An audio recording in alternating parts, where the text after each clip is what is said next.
maging mapagkawang gawa upang mabawasan ang mga kinakawawa.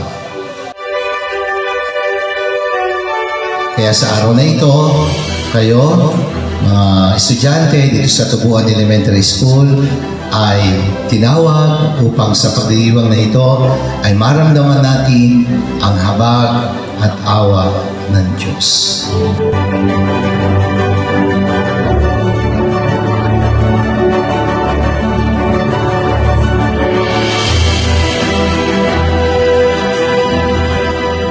Kasi pag sinabing gawang gawa, naandun yung malasakit mo sa kapwa mo.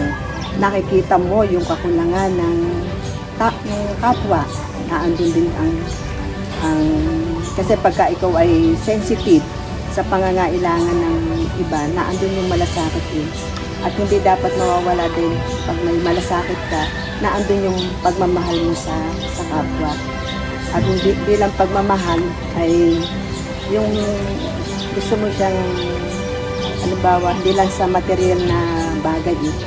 Pwede rin material na bagay, pero ang kawang gawa ay mas maganda para sa amin sa Pitista LCM ay yung mailapit mo yung isang tao sa Diyos. Kasi yun ang pinakamaganda ng naibibigay mong malasakit sa kapwa, na ipakilala mo si Kristo sa Diyos. At pagka sila ay nailapit mo, yun ang magsisimula eh. Yun ang magsisimula kung paano sila mapalapit sa Diyos. At kailangan din ang bagay na hindi mo makayang ibigay, halimbawa ay pwede mong daanin sa dasal para mailapat mo yung tao sa Diyos.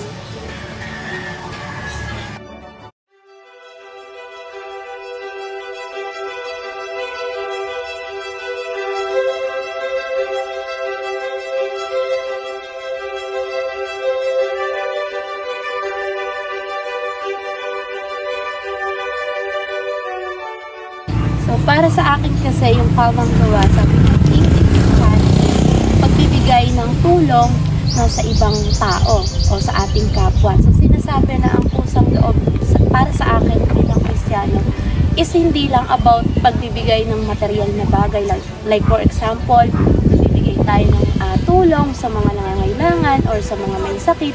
So, pati na rin yung pagbibigay ng tulong through spiritually, like paghihikayat natin sa mga tao kung paano natin sila ilalapit sa Diyos.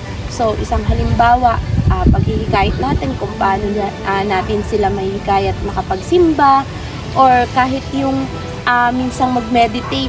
Yung meditation kasi isa din nakakatulong na doon natin inire-release yung ating nararamdaman, kung saan nagbibigay tayo ng isang panalangin na makakatulong sa atin. So, pag sinabi nating kawang gawa, ayun, isang mahalaga na gawin natin bilang Kristiyano sa ating kapwa.